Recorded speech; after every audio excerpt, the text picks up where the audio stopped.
정관용의 지금 이 사람.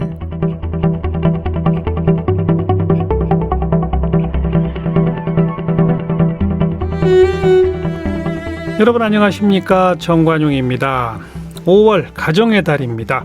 그래서 정관용의 지금 이 사람, 이번 한 주는 더 나은 삶, 어린이가 안전한 대한민국, 이런 주제로 우리의 미래인 어린이 청소년들이 더 안전하고 더 건강하고 행복하게 성장하려면 어떻게 해야 할지 함께 생각을 좀 나눠보겠습니다.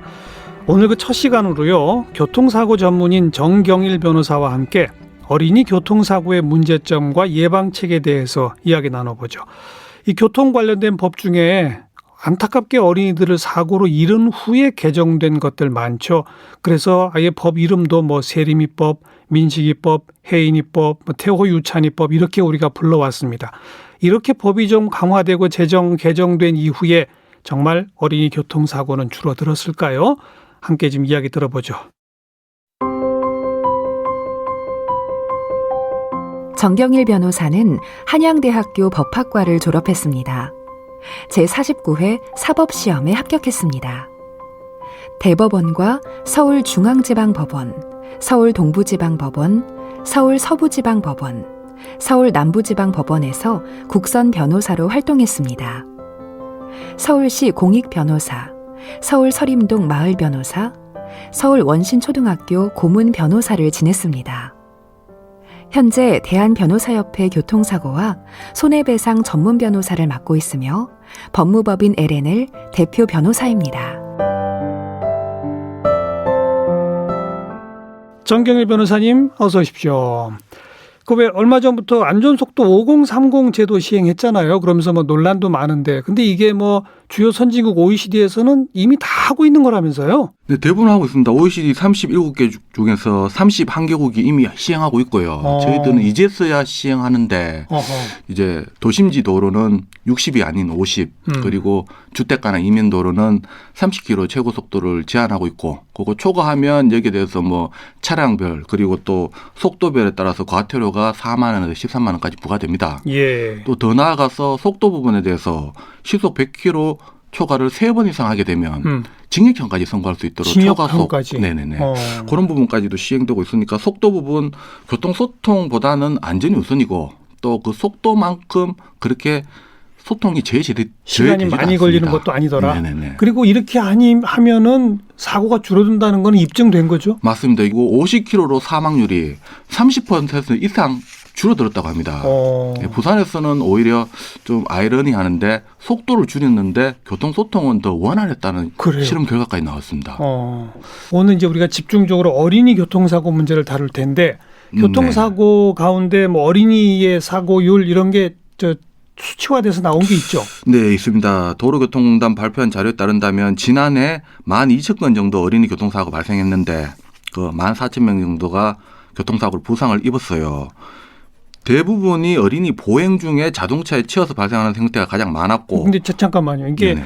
어린이 사고가 총 12,000건이라고 했는데 네네네. 전체 교통사고 가운데 인명피해가 있는 교통사고 가운데 몇 %인지 그런 건 혹시 없습니까? 네, 이제 그 부분에 대해서는 사실 정확한 통계도 확인해 봐야 되는데 사실 어른들이 여기 노출되는 비례하고 또 어린이가 노출되는 비례하고는 또 달리 봐야 됩니다. 그렇게 해서 사고 비율로 본다면 사실 현격하게 어린이 사고가 적습니다. 그렇겠죠. 네, 하지만 그 적은 이유는 위험의 노출이 상대적으로 적게 되기 때문에 그 수치로 비교하는 것은 좀 한계가 있어가지고 오히려 절대적인 기준, 사고 기준으로 봐야 되지 않나 싶고 오히려 그 전년도, 그 전전년도 추이를 그걸로 봐야 좋습니다. 됩니다. 그러면 12,000건 가운데 보행 중 차에 치인 경우가 제일 많아요? 네, 맞습니다. 그리고 또 작년에는 또 공교롭게 코로나가 있어가지고 이 부분에 대해서 정확한 통계가 좀 한계가 있는데 그래도 등하교 시간에 가장 많은 사고가 발생했고 또 월별로 본다면 신학기가 시작되는 기간이 가장 많았다고 합니다. 3월이나 9월. 네, 3월 달에 가장 많은 사고가 있었고 9월 달에는 그래도 이제 저학년생들이 학습을 하니까 그나마 좀 적다고 합니다. 예. 앞에 제가 소개한 그 우리 어린이들 안타깝게 잃고 나서 그 이름 딴 법안들 있잖아요. 네네네. 하나하나 좀 민식이법이 어떤 네. 사건에서 만들어진 어떤 법이었죠? 네, 뭐 국민들 대부분이 아시겠지만 2019년 9월 충남 아산 한 어린이 보호구역에서 그 횡단보도를 건너던 9살 민식이가 이제 교통사고로 사망한 사건이 있었어요. 그 사건을 계기로 민식이법이 만들어졌습니다. 이게 그러니까 스쿨존 얘기죠. 네네, 맞습니다. 어린이 보호구역. 어떤 법이 만들어졌습니까? 그래서? 네, 크게 두 가지인데요. 도로교통법 개정 내용과 특정범죄 가중처벌 등에 관한 법률 개정 내용이 있는데, 도로교통법 개정 내용은 안전시설물을 확충하자는 제도적 보완점이라면 예. 특정범죄 가중처벌 등에 관한 법률은 운전자, 가해 차량 운전자의 처벌을 기존에 처벌하던 것을 더 강력하게 처벌하도록 그렇죠. 법을 개정한 내용으로 크게 두 가지로 볼 수 있겠습니다. 예. 먼저 과속단속 카메라 다 의무적으로 설치하게 돼 있죠. 네, 과속단속 카메라 설치 의무화됐고 또 해당 지방자치단체장이 그 신호등을 어린이 보호구역 내에 우선 설치하도록 하는 내용이 그 도로교통법 개정 내용에 포함되어 있습니다. 예. 또 처벌 형량은 어디까지 네, 갑니까? 처벌 형량 구체적으로 본다면 이와 같은 민식이법 개정 전에는 교통사고 처리 특례법에 따라서 처벌이 이루어졌는데 사망이든 부상 관계없이 일률적으로 5년 이하의 금고 또는 2천만 원의 벌금형이 처해지던 것을 특정범죄 가중처벌 등에 관한 법률에 따라서 가중처벌하는 것을 부상의 경우에는 500에서 3천만 원 이하의 벌금형 또는 1년에서 15년 이하의 징역형, 그리고 사망의 경우는 무기 또는 3년 이상의 징역형으로 법정형 자체는 대폭 강화됐습니다. 기존에는 5년 이하 징역이었는데 5년 이하 금고형이라고 있습니다. 이제 그런데 강화된 거는 3년 이상. 그렇습니다. 무기까지도. 무기까지. 예. 다음 하준이법은 어떤 거였죠? 네, 하준이법. 2017년 10월 그 놀이공원 주차장에서 차량이 그 파킹되어 있지도 않고 사이드 브레이크도 되어 있지 않아서 그 경사가 아주 완만한 경사라서 네. 굴러 내려오는 바람에 아이가 깔려서 사망한 사건이 하준이가 깔려서 사망했는데 경사도로에서 차가 굴렀다. 네네네. 예. 이 부분에 대해서 이제 주차장의 미끄럼 방지를 위한 고인목과 안내 표지 등을 설치하는 내용의 주차장 개정법 내용이 발현되었고 네. 이와 같은 내용으로 주차장법이 개정되었습니다. 네. 주차장에 조금만 경사가 있어도 뭔가 안전 버팀목이 있어야 한다. 네, 이거로. 맞습니다. 이제 보통 해인이법은 뭡니까? 네. 또 해인이법은 2016년 4월 그 경기 용인 어린이집에서 4세 이혜인 양이 그 하원하던 중에 비탈길에 미끄러진 차량에 치였는데 네. 응급 조치가 늦어져 결국 사망한 사건이 있었습니다. 예. 이 건을 계기로 해인이법이 만들어졌는데 어린이 이용시설 관리자나 종사자가 시설 이용 어린이의 위급 상태 발생 시 즉시 응급의료기관에 신고 및 이송 조치할 것을 의무하는 내용의 어린이 안전법이 만들어졌습니다. 네. 이건 어찌 보면 당연한 얘기인데 이게 법으로까지 네, 이제 이런 필요해졌고. 부분에 대해서 사실 법으로 할 것이 아니라 없어도 당연히 해야 되는 당연히 해야 것인데 되는 안 되니까. 예. 그다음 태호 유찬이법 있죠. 네네. 그건 뭡니까? 이건 또 어떻게 보면 어린이 통학 차량처럼 보이는 차량이 그 사설 축구 클럽 아이들이 타고 있었는데. 아 맞아 축구 클럽. 네, 그거 차량 그 대상이 아니었죠. 그게. 네네네. 차량 운전자가 과속에 신호 위반으로 교통사고를 발생시켜서 태호군과 유창군이 사망했는데 알고 보니까 어린이 통학버스가 아니었던 거예요.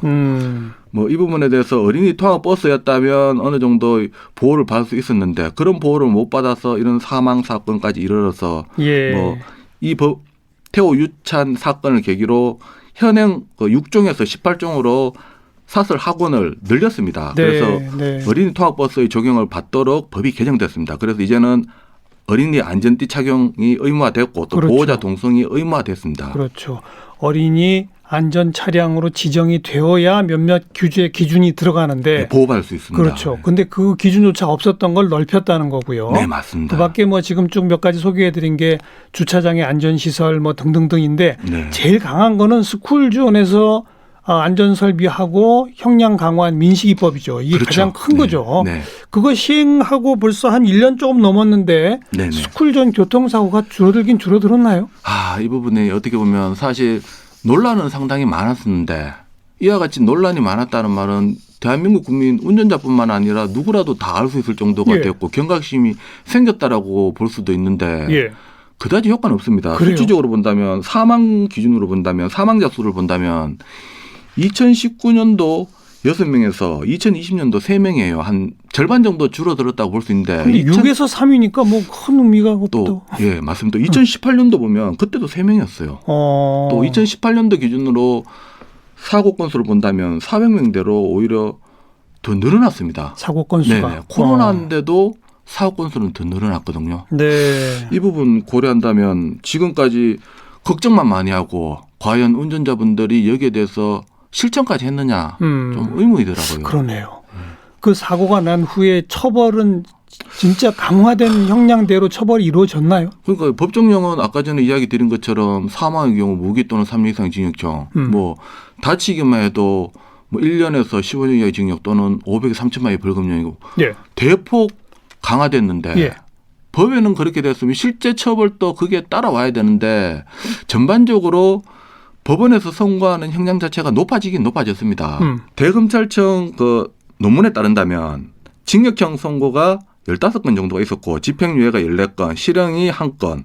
이 통계는 25건 중에서 징역형이 15건, 집행유예가 14건, 그리고 실형이 1건 선고됐다고 합니다. 네, 네. 이 부분에 대해서 전반적으로 높아지긴 높아졌는데. 근데 대부분이 집행유예군요. 그러니까. 네, 맞습니다. 그리고 또 여기도 구체적인 통계를 본다면 어느 정도 다쳤을 때 이와 같은 집행유예 벌금 기준으로 보느냐. 예. 지금 민식이법 시행되고 난 뒤에 2, 3주 같은 경우에는 벌금으로 끝나버리고 4주 이상이나 되어야지 뭐 집행유예가 선고된다라고 한 입장입니다. 그렇다면 지금 민식이법은 대폭 강화하도록 만들었고 예. 운전자들을 벌벌 떨게 만들었는데 예. 실제 처벌은 그렇지 않거든요. 왜 그럴까요? 네. 아직 법원 사법부의 인식이 좀 미흡해서 그럴까요? 그러니까 아니면 갑자기 너무 형량을 올리기가 좀 저항 때문에 그럴까요? 네, 맞습니다. 피해자 입장에서는 당연히 불만을 가지고요. 또 법에서 정해져 있으면 적어도 국민들 눈높이라도 맞아야 되는데 그거조차도 못 맞추고 있고 또 법원에서는 양형 기준조차 마련돼 있지 않습니다. 양형 기준이 없어요? 아직? 네, 아직 없습니다. 그러다 보니까 일반 교통사고 사망, 부상 사건을 끌어다가 뭐 판결하는 경우도 많은데 이런 부분 때문에 실제 처벌은 오히려 그다지 높지 않고요. 오히려 반면에 이런 경우가 더 많았습니다. 어떤 경우요? 지금 이와 같이 많이 우려하니까 예. 그때 우려하신 분들 대부분이 억울한 운전자 정말 많이 생기겠구나 라는 이야기를 많이 했어요. 그래, 그런 일이 있었죠. 네, 그런데 지금 1년이 넘게 지났는데 억울한 운전자 언론에 보도된 바가 없고 오히려 무죄 판결 받았다는 뉴스가 언론에 오히려 종종 보도되고 있습니다. 네. 또 수사기관에서도 이와 같이 민식이법이 처벌 자체가 무겁고 형량이 높으니까 수사에 신중합니다. 그렇게 해서 예전에는 기계적으로 기소하고 뭐 기소 송치하던 것을 이제는 오히려 무혐의 처분하는 경우도 많다라고 합니다. 도리어 억울한 운전자는 현실적으로 일어나지도 않고 더 보호받는 입장으로 볼 수도 있겠습니다. 참. 이게 한편에서는 어린이 보호구역에 30km 과속 단속 카메라 굉장히 많이 늘어났고요. 네네. 뭐 저도 피부로 느낍니다. 그리고 신호등도 더 늘어났고 따라서 뭐 운전자들이 조금씩이라도 더 속도를 낮춰 30km 이하로 가야지라고 하는 인식은 넓어지는 것 같은데 그럼에도 불구하고 사고 발생은 줄어들지 않았다는 네네네. 거고 또 그렇게 사고가 난 거에 대해서 경찰부터 시작해서 형량이 세니 함부로 검찰에 송치를 안 한다. 네네네. 그리고 사법부는 양형 기준도 없다. 네. 어떻게 해야 합니까? 그러면 그 법만 만들어진 거죠. 어떻게 보면. 그러니까요. 민식이법만 만들어지고 거기에 대해서 보완하는 어떤 실제 처벌이나 여기에 대해서 수사나 이런 부분이 이루어져야 되는데 네. 또 운전자들의 인식이 180도 바뀌어야 되는데 그러니까요. 그런 부분은 아직 따라오고 있지 못하고 있는 것이 좀 이거는 안타깝습니다. 법을 더 강화합시다 이 말을 해봐야 소용이 없네요. 네, 법만 만들어진 거죠. 강화된 법을 제대로 지키도록 네. 우선 사법기관부터 좀 제대로 해라 이래야 되겠네요. 그렇죠. 운전자도 거기에 따라서 경각심을 가지고 실천해야 되고 법원에서도 거기에 따른 상응한 판결이 이루어져야 될 것이고 또 수사기관에서도 그런 부분에 대해서 적극적으로 어떤 수사를 해야 되는데 모든 부분이 다 미흡합니다. 네, 아까 뭐 억울한 운전자들이 많이 나온다, 뭐 이런 얘기 아까 잠깐 하셨잖아요. 네, 오히려 없어졌습니다. 그게 근데 쉽게 말해서 이런 거예요. 아니 네. 어린 아이들이 갑자기 튀어나오면 그거 어떡하느냐. 네네네. 근데 그렇기 때문에 저속으로 가라는 거 아닙니까? 네, 맞습니다. 보통 어린이 보호구역이라는 것이 어린이의 돌발 행동 때문에 보호해 주는 것입니다. 그렇죠. 이와 같은 부분을 염두에 두고 운전해야 되는 것인데 예. 그렇게 나오면 어떡하냐라고 이야기는 좀 앞뒤가 안 맞는 앞뒤가 안 이야기고. 맞죠. 예. 그렇게 갑자기 튀어나올 게 우려되니까 거기는 30km 이하로 가라는 맞습니다. 거죠. 네. 그럼 우려가 없으면 왜 거길 특별히 30km라고 네. 하겠습니까? 또 더 우려하시는 분들은 거기에서 더 나아가서 예. 극단적으로 피할 수 없는 상황까지 끌어다가 이 부분에 대해서도 내가 책임져야 되는데 이게 말이 되느냐라는 이야기를 하는데 그건 뭐죠? 그러니까 도저히 못 피하는 사건에 대해서 상황에 대해서 운전자가 책임지고 민식이법 적용된다. 이거는 어떻게 해결할 것이냐라고 이야기하는데 도저히 못 피하는 사고라면 운전자가 사고가 나더라도 책임을 지지 않습니다. 그렇죠. 예, 그런 부분에 대해서는 본인이 사고 났다고 무조건 책임진다는 그 전제 조건 이 네. 부분부터 좀 바뀌어야 될 것인데 예. 우려를 하다 보니까 본인한테 걱정되는 것만 갖다 붙이고 맞아요, 생각을 맞아요. 하다 보니까 부정적으로 네. 피할 수 없다라는 결론까지 이르는 것 같습니다. 안타깝습니다. 참 제가 오늘 시작하면서 이런 아이들 이름 딴 법 이 자체가 참 문제다라고 했는데 네. 어쨌든 또 그렇게 해서 법을 강화했음에도 불구하고 아직 효과는 나고 있지 않다 이런 얘기고요. 네, 맞습니다. 법과 처벌이 능사가 아니라 예방이 더 소중하잖아요. 네, 네, 네. 스쿨 차량, 어린이 보호 차량, 구미 선진국 같은 경우는 우리보다 훨씬 더 철저하죠. 네, 맞습니다. 뭐 예를 든다면 캐나다 같은 경우 뭐 스쿨버스를 달리는 빨간 신호등이라고 이야기할 정도입니다.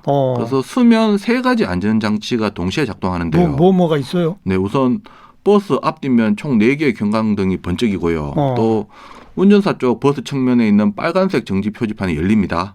예, 그저 영화에서 봤어요. 맞아요. 네, 또 버스 앞 하단에 있는 안전바도 날개처럼 쫙 펼쳐집니다. 네. 그렇게 되면 뒤따라오던 주행하는 차 20m 정도 거리 두고 멈춰야 되고요. 보행하는 아이들을 위해서 반대편 차선 차들도 반드시 정지해야 됩니다. 예. 이렇게 되고 뭐 또 다른 나라 스웨덴 같은 경우에는 스쿨존에서 한 발 더 나아가서 홈존 제도를 도입해서 차량 통행을 완전히 금지시키고 있고요. 독일 같은 경우에는 횡단 시간을 초당 0.5m 정도로 상당히 여유 있게 두고 있고 예. 신호가 바뀌더라도 3, 4초 후에 운전자 신호 들어오게끔 되어 있고 금속잽, 과속 방지턱 이중 설치되어서 감속을 강제적으로 유도합니다. 예. 또 미국 같은 경우 차량 통행이 어린이 보행 안전보다 결코 중하지 않다는 대원칙하에서 대통령도 스쿨버스 보면 멈춰야 한다는 말이 있을 정도입니다. 또 우리는 왜 그렇게까지 못할까요? 이 부분에 대해서는 사실 제도적인 부분에 대해서 우리나라 민식법이라는 그 처벌하는 부분에 있어서는 다른 나라에 비해서 이례적으로 강도가 높습니다. 처벌 강도는 높다. 네, 그러나 높은데도, 예방 조치는 부족하다. 네, 어떻게 보면 제도도 많이 보완돼 있는데 아직 이 운전자들 운전 의식이 아직 많이 못 따라오는 것 같습니다. 예. 운전자가 차도니까 차가 우선한다 이 생각을 가지고 있는데 차도지만 어린이 보호구역이면 어린이가 우선한다. 이 정도 생각만 가진다면 그렇죠. 불만을 안 가질 것이고 또 통학 차량에 서면 우선 그게 우선이다. 네, 그게 네, 빨간 신호다. 네, 기본이라고 생각해야 되는데 그러지 못하고 교통소통에 대해 져야 된다. 불만을 가지는 게 우선하니까 좀 고쳐지지 않는 것 같습니다. 교통 안전 교육은 좀 어린이들한테 체계적으로 잘 이루어지고 있나요? 네, 이 부분에 대해서는 또 코로나 때문에 사실 교육이 가장 중요한데 요즘은 못 모이니까 좀 어렵겠고. 네, 교육을 하더라도 사실 실제 대면 교육이 아닌 비대면 교육이 대부분 이루어지니까 안전 교육 잘 이루어지고 있지 않는데 이러다가 코로나 끝냈을 때 그 교육이 제대로 이루어지지 않는 교통에 네. 위험에 노출됐을 때 또 예. 더 많은 우려도 걱정이 됩니다. 그러니까요.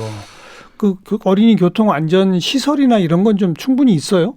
네, 시설 부분에 대해서는 그나마 민식이법 도로교통법 개정으로 많이 확충되고 있는데 예. 지금 완벽하게 확충되고 있지는 않지만 보통 2025년 이런 식으로 기간을 정해서 차츰차츰 확충하고 있습니다. 조금 더 예산적인 부분도 있으니까 좀 지켜봐야 될 부분으로 네. 보입니다. 우리가 이제 민식이법 계기로 스쿨존 어린이 보호구역 주로 얘기했는데 네. 아파트 단지 안에서의 사고도 그렇게 많다면서요? 네, 많습니다.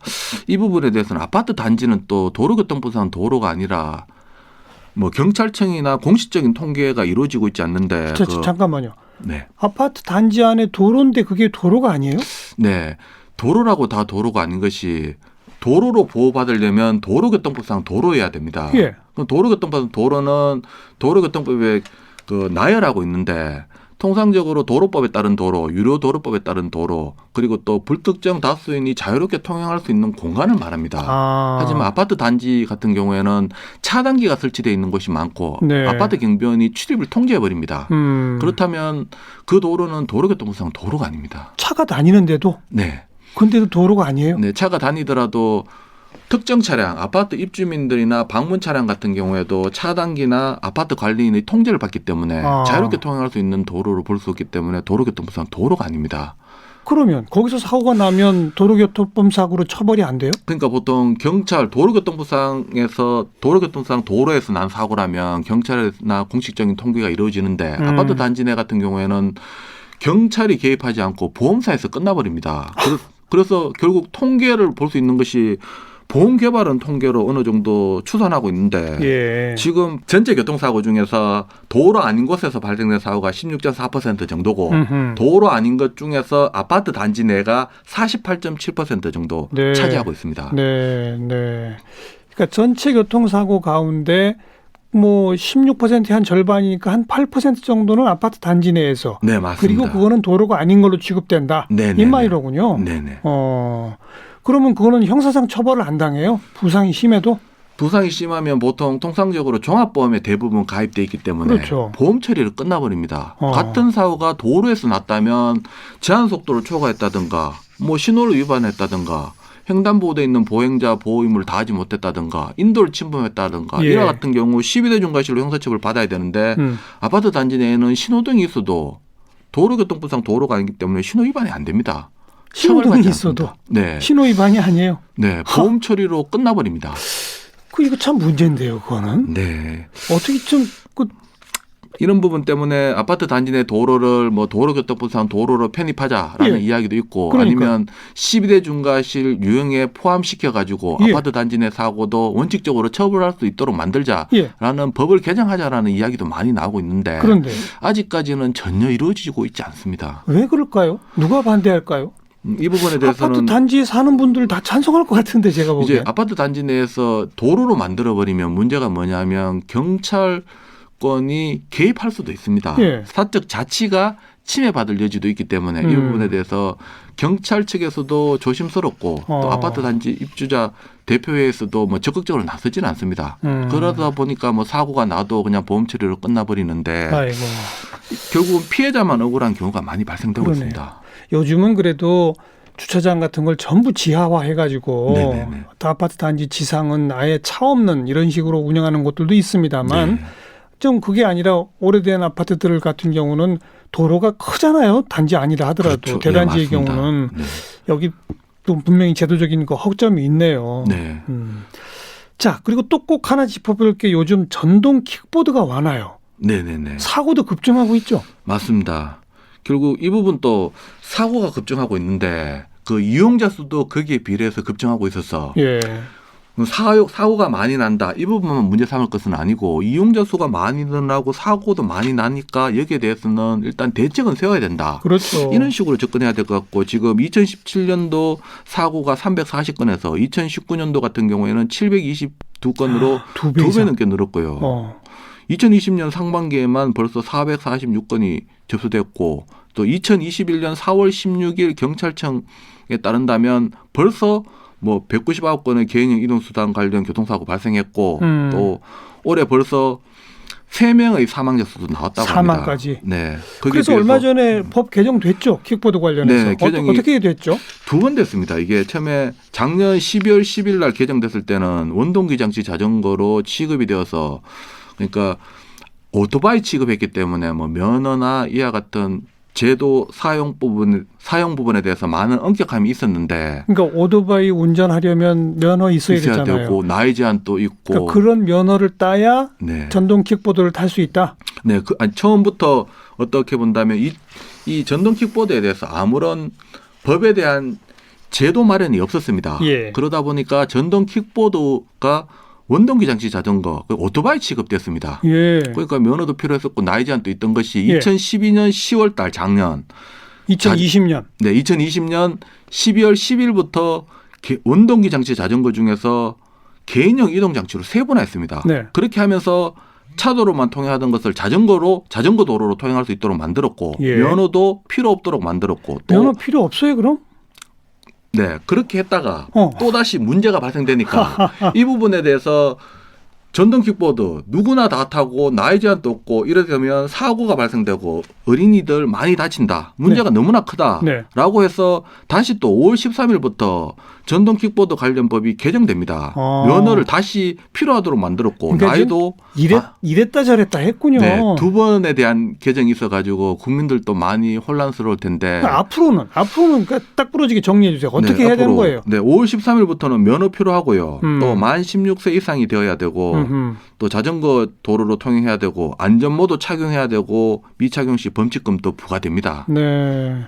무면허도 범칙금이 있을 거고. 네네 맞습니다. 네. 지금 현재 왜 여기저기서 빌려주는 거 있잖아요. 네네네. 그래서 그냥 자기가 타고 싶은 데까지 갔다가 거기다 놔두고 막 그러잖아요. 그렇죠. 네 맞습니다. 그것도 똑같은 규제 면허증이 있어야 가능하고 그런 거예요? 네네. 지금은 어떻게 보면 아예 그 공유형 전동 킥보드 업체에서 나이 제한을 자체적으로 내부적으로 해서 못하게 만들었는데 이제 5월 13일부터는 법적으로 면허와 나이가 만 16세 이상 면허가 필요하도록 만들어졌습니다. 네. 지금 같은 경우에도 뭐 면허가 필요 없다 그러지만 면허 꼭 지참하실 때 면허가 있을 때 타시는 것이 바람직하겠습니다.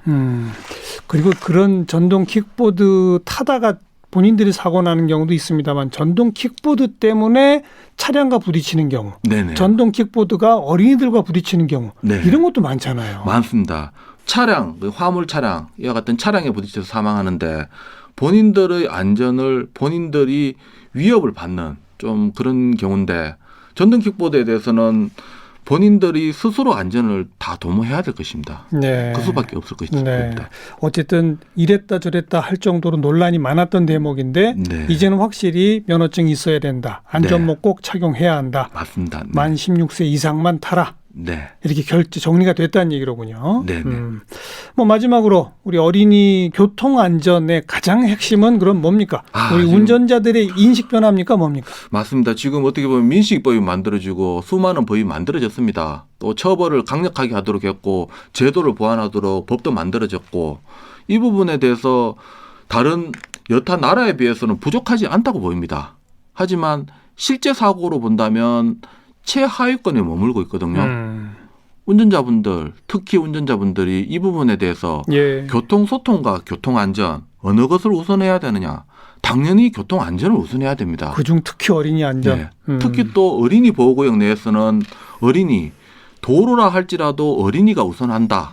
또 소통에 저해가 되더라도 불편해도 괜찮다라는 마음가짐. 이 마음가짐을 가지면 이런 제도, 강력한 처벌 없더라도 자연히 그렇죠. 뭐 어린이 보호구역 내 사고 줄어들 것으로 보입니다. 네. 이번 한 주 더 나은 삶 어린이가 안전한 대한민국 보내드리고 있고요. 오늘은 첫 시간 교통사고 전문 정경일 변호사와 함께했습니다. 오늘 고맙습니다. 네, 감사합니다.